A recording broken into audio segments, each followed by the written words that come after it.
After a long day at work in terrible traffic, you finally make it home. The stress has taken its toll, and you're exhausted, bored, and frustrated with the day's events all at once. You walk into your kitchen to find a heaping pile of dishes, something you asked your spouse to take care of this morning. Yet they're relaxing in front of the TV as if nothing's wrong. You feel the anger rising up, and unable to control yourself, you yell at your spouse. You don't hold back. You're out to make up a point, to prove that what happened is a really big deal. Your spouse is frightened and embarrassed. They're worried. You've never yelled at them like this before. They were going to do the dishes later, but you never gave them that opportunity.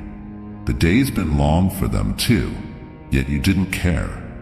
They just wanted to have a nice night with you, but now that's ruined. Later that night, you finally start to understand what losing your temper has cost you. You know you shouldn't have said what you said. You should have been more considerate. You should have acted differently. You regret your choices. Maybe for you it wasn't a pile of dishes that set you off. Maybe it was your kids using markers on the wall, or your boss dumping that report on you before your vacation. Regardless of the scenario, we've all lost it at some point, and we've all felt the pang of regret. The Stoics would define regret as the moment when past events consume our present lives. When we dwell over things we have no control over, when we resist our fate. Marcus Aurelius argued that we must be satisfied with what we have and accept the present, all of it. Regret is the contrary. When we're not satisfied with what we have, when we reject what we've been given. Seneca said we often suffer more in imagination than in reality. He was saying that regret is no more than an emotion of our imagination. We believe that had we said something or held our tongue, had we acted differently, the outcome would have been different. Marcus Aurelius carried a similar mindset and provided a solution to this problem. External things are not the problem. It is your assessment of them, which you can erase right now. Let's take another look at that fight you had with your spouse. Your regrets are not about the actual dishes or your spouse. It's about your perception of expectations. You expected your spouse to have the dishes done when you got home, so you believe it should have been different. And had it been different, you would be better off. So does that mean it's your spouse's fault? Maybe for leaving the dishes in the sink, but certainly not for your overreaction, and definitely not for the regret you felt later that night. Regret is an internal problem to be both diagnosed and treated by ourselves. We must learn to look past these self-focused emotions and master our feelings of regret. This post aims to help you understand your emotions, use the past to your advantage, and conquer your biggest regrets. Why do I feel regret? Life is very short and anxious for those who forget the past, neglect the present, and fear the future. Seneca. We've all told ourselves no regrets. There are countless memes, inspirational quotes, and videos reminding us online. Poets, singers, painters, and writers have been creating art about it for millennia. We've practically been conditioned to live by it. But no matter how many times we read about it, sing along to a song about it, or tell ourselves not to, we all have something we regret. We all have that nagging feeling that comes back to us, that hits us exactly when we thought we forgot about that time, that place, those people. It comes back at the very worst time. It sucks. It hurts. The power of regret is not to be understated. Best-selling author and founder of the American Regret Project, Daniel Pink found that 82% of Americans experience regret at least occasionally. Pink describes regret as an indispensable emotion, yet also claims it can be a positive instrument for improving your life. If we truly want to improve our life, we can't run away from these negative feelings. We can't hide them. But should we just accept this despair? Should we just come to terms living with regret? This is what the great writer Samuel Johnson must have been wondering near the end of 1775. With 1776 on the horizon, Johnson wrote in his diary, "When I look back on resolutions of improvement and amendment which have year after year been made and broken, either by negligence, forgetfulness, vicious idleness, casual interruption, or morbid infirmity, when I find that so much of my life has been stolen unprofitably away, and that I can describe by retrospection scarcely a few single days properly and vigorously employed, why do I yet try to resolve again? I try because reformation is necessary and despair is criminal." Johnson came to terms with his past, but not with his regret. He chose to reflect upon his hardships in order to better himself, to avoid making those same mistakes in the future. He chose to fight regret, not to wallow in it. If there's one thing we can learn from Johnson, it must be that experiencing regret is inevitable, but our actions and our mindset are not. Thus, the question is not, why do I feel regret, but rather, how do I deal with it? How do I move on? How can I make myself better because of this? In order to answer these questions, the Stoics practiced the following strategies to help them build their mental toughness and resilience, starting with examining what they controlled. Focus on what you control. Every event has two handles, one by which it can be carried and one by which it can't. If your brother does you wrong, don't grab it by his wronging, because this is the handle incapable of lifting it. Instead, use the other, that he is your brother, that you were raised together, and then you will have hold of the handle that carries. Epictetus. One of the most important practices in Stoic philosophy, which was introduced by Epictetus, is determining what we control and what we don't, what we have power over and what we don't, what we can change and what we can't. There are two ways in which we can look at the past, two handles we can grab, to use Epictetus's quote. The first handle forces us to perceive the past as an inevitable experience, destined to wrong and hurt us from the beginning. The opposite handle, however, allows us to extract the good parts and use our experiences to benefit ourselves. In looking at past decisions, we must grab them by the latter handle. We must understand that what happened, happened. We must see that we can't change the past, no matter how much it hurt us or someone else. So what good does regret do? Absolutely nothing. As Holocaust survivor and author, Dr. Edith Eger explained to Ryan Holiday on an episode of the Daily Stoic podcast. Ryan was discussing a relationship he regretted messing up, and Dr. Eger offered him one gift that would solve the guilt right then. "I give you a sentence," she said. "One sentence. If I knew then what I know now, I would have done things differently." "That's the end of that," she said. Guilt is in the past, and the one thing you cannot change is the past. As a society, we've become disillusioned by the idea of what we control. We all believe we have some control over the outcome of whatever we encounter. We all believe that if we keep thinking about what happened, somehow we'll be able to change what happened.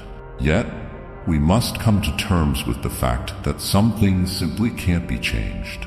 We must understand that some things are in our control and some that aren't. Say, if you regret getting a haircut, you're in control. You can style it, cover it, or just wait for it to grow out again. You command your situation. But if you regret cursing out your boss before quitting your job, you're not in control. You can't take back your words. As Marcus Aurelius wrote to himself, and by extension to us, remind yourself that past and future have no power over you. Only the present, and even that can be minimized. Just mark off its limits. And if your mind tries to claim that it can't hold out against that, well then, heap shame upon it. The past is done. We can't linger in our insecurities. We can't ponder over our regrets. We must learn that what happened is out of our control now. We must let go. Letting go is a necessary, if sometimes heart-wrenching, gateway to genuine transformation, is how the always Zen basketball coach Phil Jackson put it. The Stoics called it the art of acquiescence, the giving up and the assenting of whatever things are so that they can be what they are to become. In one way, regret is just wishing things went the way we wanted them to.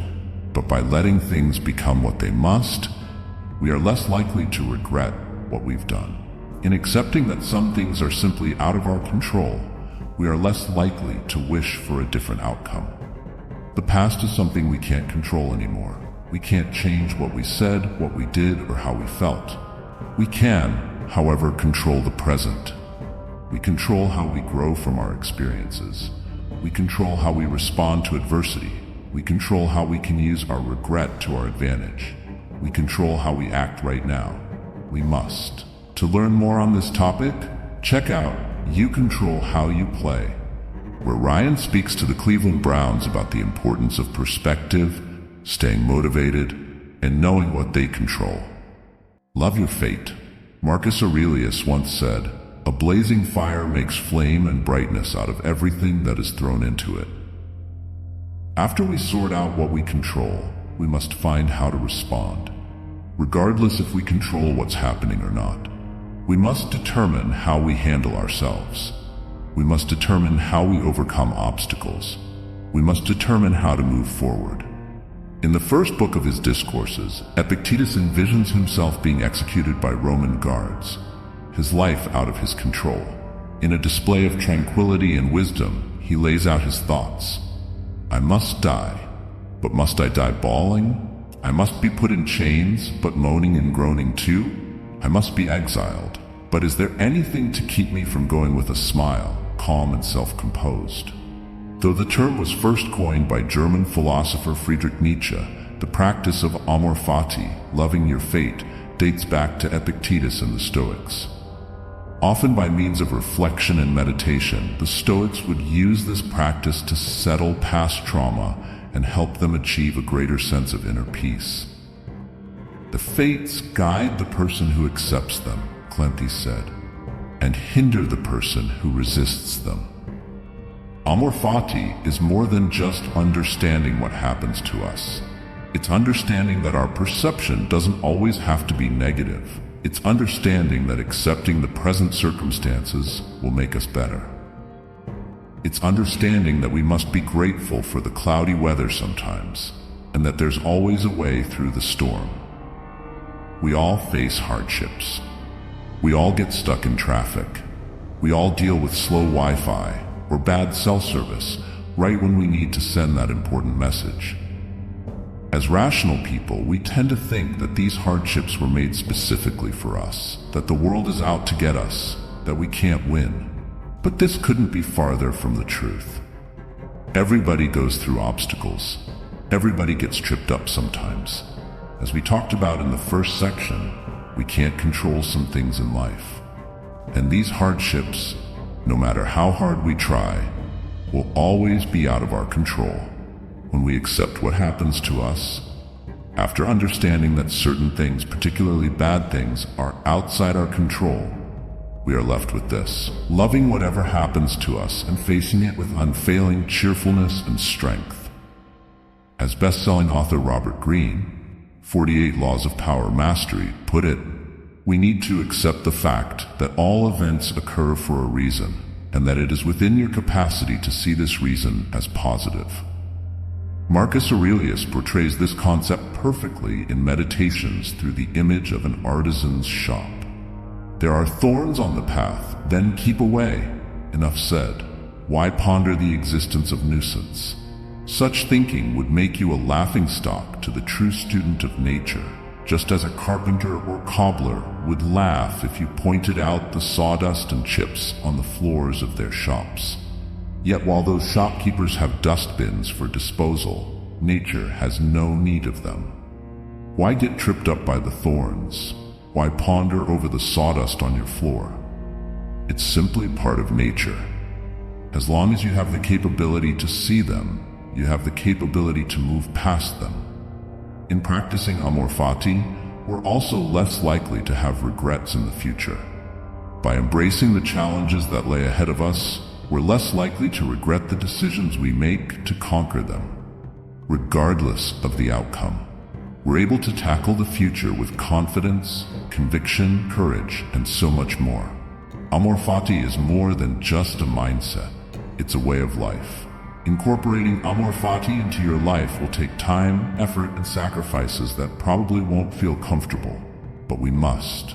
We must move past this existential angst. We must move forward, away from our regret and towards our future. Love what's happened to you. Love who you've become and how much you've changed. Love your fate, amor fati. Carry this reminder with you every day with our amor fati medallion from the Daily Stoic store. Carry this in your pocket as a reminder to treat each and every moment, no matter how challenging, as something to be embraced, not avoided. Look ahead. We should project our thoughts ahead of us at every turn and have in mind every possible eventuality instead of only the usual course of action. Seneca. Before Ryan Holiday gets on stage for a big speech, he runs through everything that could go wrong. Trouble with the microphone, the clicker not advancing a slide, the audience not reacting as anticipated. He is able to see potential problems before they arise and come up with solutions before anything actually happens. He is able to prevent himself from being overwhelmed if a problem arises by being prepared. Rehearse them in your mind. Exile, torture, war, shipwreck, Seneca said. All the terms of our human lot should be before our eyes. This practice, called premeditatio malorum, is one of the oldest and most common practices in Stoic philosophy. It literally means the premeditation of evils. The Stoics use this practice to help them prepare for life's inevitable hardships and remain calm and confident in turbulent times. The world isn't fair. We all know this. We don't always get what is ours, even if we've earned it. We don't always win, even if we play hard. But we can't be surprised when we don't win. If it comes as a constant surprise, each and every time something unexpected occurs, you're not only going to be miserable whenever you attempt something big, you're going to have a much harder time accepting it and moving on to attempts 2, 3, and 4. You're going to have a much harder time living in the present instead of lingering in the past. You're going to have a much harder time trusting your instincts and fighting regret. There's perhaps no better personification of premeditatio malorum than the great Booker T. Washington. Washington ran a school with 1,500 students, all while advising politicians and activists and traveling across the country to give speeches. But how? How did he maintain this lifestyle, and with such striking success? When I begin my work in the morning, I expect to have a successful and pleasant day of it, but at the same time, I prepare myself to hear that one of our school buildings is on fire, or has burned, or that some disagreeable accident had occurred, or that someone has abused me in a public address or a printed article for something that I have done or omitted to do, or something that he had heard that I had said, probably something I had never thought of saying. He envisioned the worst possible things that could happen to him throughout his day. Not only envisioned, but he expected them to happen. In doing this, Washington was more prepared for the hardships of the day. A canceled train couldn't be as bad as his school burning down. Being late to dinner couldn't be as bad as someone verbally abusing him in public. In preparing himself for challenges, Washington was simultaneously preparing himself for regret. Since he saw his fears right in front of him and anticipated them happening, he was less scared of the outcomes of his choices, and he was less likely to regret them.